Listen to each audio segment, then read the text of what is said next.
Buenas tardes, profesora. Mi nombre es Iris Cervantes y a través de un mapa conceptual resumiré las tres unidades de comunicación social. Primero, ¿qué es la comunicación?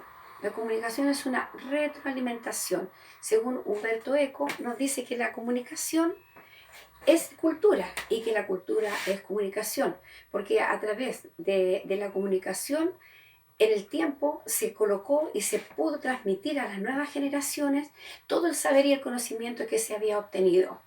Por lo tanto, se permitió la transmisión de la cultura mediante la comunicación. En un estudio, ECO destaca 18 códigos, por ejemplo, de comunicación, como es el código de música, el tipo de comunicación mediática, la comunicación en masa, aún de los animales, la forma en que ellos tienen de comunicarse. ¿Cuándo se dio realmente relevancia a lo que es la comunicación y la comunicación social? Fue entre guerras. Entre el año 1919 y 1938. Cuando estaban en medio de la Primera y Segunda Guerra Mundial, se dio gran relevancia a lo que era la comunicación social. ¿Por qué? Porque según los estudios que se hicieron, a través de la comunicación se pudo ejercer poder, pero este poder que se ejercía era en forma vertical. ¿De qué? Del poder del Estado y del poder económico.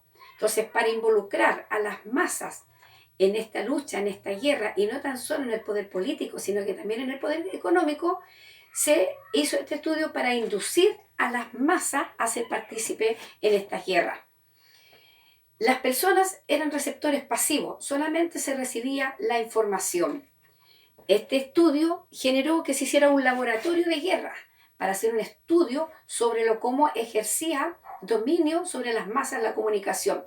Y se hizo un estudio donde Laswell, en 1937, habla en forma metafórica de la aguja hipodérmica, cómo tenía el poder la comunicación y cómo poder transmitírsela a los receptores, a las personas que estaban detrás, al frente de ellos, para poder involucrarle sus ideas y aún hasta involucrarle sus necesidades básicas para hacer un potencial económico.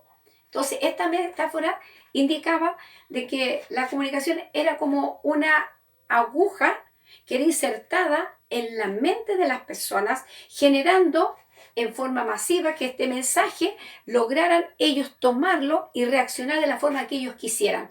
Entonces, se llamó la aguja hipodérmica. De esa forma, estos grandes poderes en forma vertical manejaban las masas. ¿De qué forma nosotros podemos verlo?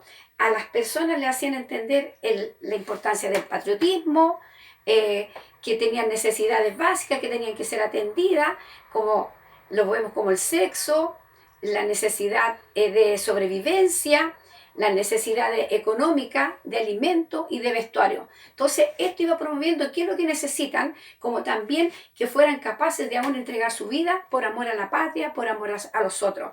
También hay ejemplos de que en ese tiempo, en la guerra, sobre todo del tiempo del nazismo, les daban uniformes a las familias completas y hacían grandes propagandas donde lo máximo era ser partícipe de las filas en esta etapa, donde les pagaban a las familias por tener más hijos para poder acrecentar este ejército para defender su patria y sus ideales. También vemos cómo a través de este medio veían la necesidad en cuanto a sus creencias, en cuanto a su religión, etcétera, etcétera. Entonces, la comunicación en ese tiempo fue muy relevante para ejercer poder sobre las masas. Estos estudios se dieron cuenta que alcanzó un avance muy grande, pero al mismo tiempo anulaban a la persona, o sea, las personas eran esclavas de estos poderes mediáticos. Nosotros vamos viendo, continuando con la historia, nos encontramos después de la Segunda Guerra Mundial, después de la posguerra, nos encontramos con las teorías ahora de la sociedad en masa. Y vemos cómo aparece la escuela de Frankfurt, una escuela filosófica y social, donde va inmediatamente y arremete contra esta ideología de las masas. y comienza dando énfasis de que lo que se logró con eso fue una deshumanización de las personas a través de este tipo de manipulación, perdiendo así la fuerza, esta idea que estuvo entre guerras, ¿ya? Perdiendo así esta forma mediática que ellos usaban, ese dominio que manipulaban las masas, entendiendo que el ser humano también tiene derecho, es un ser pensante, es un ser viviente, y lo apoya la obra de Paul Sartre en 1943, que dice el ser y la nada. El ser humano debe ser consciente, debe ser libre y elegir cómo quiere construirse a sí mismo sin ser intervenido por estos poderes externos. Este cuadro nos presenta, al finalizar nos muestra que el hombre necesita ser libre y solamente esa libertad la recupera a través de la revolución, levantándose en contra de estos medios, levantándose en contra de este poder, de este dominio de masas que había. Y comenzamos a ver que también aparece la obra de Albert Camus con su obra El extranjero, expresando que el ser humano es consciente, ¿ya? Y que si el ser humano sigue bajo este dominio, bajo este dominio de masa, va a ser alienado, o sea, va a ser enajenado del resto. Así pasó con las personas. El ser humano tiene que liberarse, en este tiempo se habla de la liberación y de la conciencia del ser humano, que cada ser humano tiene valor por sí mismo, tiene la capacidad de pensar, de sentir, de moverse, no es lo que le impongan, sino que necesariamente tiene que salir de esa cárcel en donde estaba adentro. Entonces llegamos a hacer que las personas no tenían que ser alienadas una de la otra, sino que teníamos que ser personas y retroalimentadas, que todos los demás tenemos también el conocimiento y la capacidad de conocer, saber, entender y elegir. También se hace una crítica a lo que era el cine en aquel tiempo, la manipulación que había de las audiencias mediante el cine. Que era una representación artificial donde ponían gente que no tenía sentimiento, nada, que todos héroes, todos importantes, la élite de todo, no mostrando una verdadera realidad que estaba sucediendo en aquellos tiempos. Entonces se hace ver que el cine también está manipulando las mentes de las personas en un engaño visual, auditivo, que es lo que decía la aguja hipodérmica, que el poder mediático entra a la mente de las personas y es capaz de transformar su manera de pensar, de vivir, pero no para el bien, sino para manejarlos. Entonces, el cine estaba haciendo lo mismo con ellos. Y fue tanto, el estudio realizó tanto, se dio tanto, que se dio cuenta que la comunicación social tiene tanto poder que se le llamó el cuarto poder. Cuando esto va avanzando en la historia, aparecen dos teorías, la del cultivo de George Gardner en 1970, que manifiesta que hay un impacto de violencia a través de lo que se está usando, que están mostrando programas televisivos, series televisivas, donde están cultivando a las personas permanentemente, ¿ya?, con esta violencia que es inexistente tal vez en los hogares, en las familias, pero todo lo que se viene mostrando ahora mediáticamente es una violencia extrema que tergiversa la realidad, creando aún antivalores permanentes, anulando la capacidad crítica del espectador o del público. O sea, lo que yo veo, lo creo. Y nosotros lo vemos hasta en nuestros días. Los niños lo único que hacen es bélico. Usted le pregunta, ¿quiere ser el bueno, el malo, el malo? Que andan trayendo en sus manos como que tienen el poder, como que ellos pueden destruir tan solo con mirar o tan solo con hacer.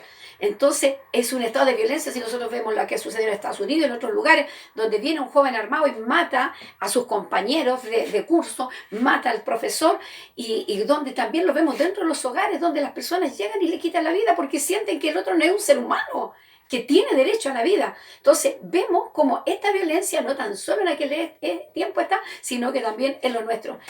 Y esos antivalores que colocan en el espectador. También aparece la teoría de la agenda de setting de Maxwell, McCombs y Donald Schwab en 1972, que habla de la crítica del poder de los que tienen los medios frente a las audiencias. Habla que ya no es el Estado, que no, sino que habla del impacto que tiene, ¿ya? Y habla que ellos son, hoy día los medios son los que toman la agenda, los temas a tratar, los titulares que tienen que colocar, lo que les conviene a ellos, y no según una mirada, ¿ya? Que podríamos decir transversal, ya sean estos políticos sociales. Entonces también se dice, y lo declara Chomsky en 1990, que ellos están de acuerdo con el gobierno. Todos los medios mediáticos con el gobierno están de acuerdo en lo que tienen que presentar, lo que a ellos les conviene lo de que la audiencia conozca. Hemos estado viendo que siempre hay un manejo hacia las masas en conveniencia de otros, pero mediante todas estas teorías que se fueron dando se pudo hacer un cambio que ya no es de forma vertical, sino que ahora se está haciendo en forma transversal, donde todos pueden entender, comunicarse, la comunicación interpersonal, el comunicarse ideas, el comunicarse proyectos, el que yo me comunico con el otro se comunica conmigo a través de diferentes medios. Gracias a estos estudios, esto fue cambiando. Y nos encontramos ahora en nuestros tiempos con las grandes redes sociales. Una de las mayores redes que tenemos hoy día es el Internet. Y nos encontramos con este avance tecnológico de la comunicación que nos ha permitido un nuevo, como decía, poderoso y revolucionario medio de comunicación que todos lo usamos, pequeños y grandes, y en todas las esferas sociales, todos los niveles económicos, todos los usamos de una o de otra manera. Algunos lo encuentran como que no fue bueno, pero al contrario, hoy día nos comunicamos más que nunca. Ahí dicen, las personas nos pasan todo el día, claro, pero se comunican con personas que nunca se habían podido comunicar, personas que nunca imaginaron comunicarse, y esto lo estamos viendo. Es una comunicación transversal donde no somos ahora receptores pasivos, sino que somos receptores activos.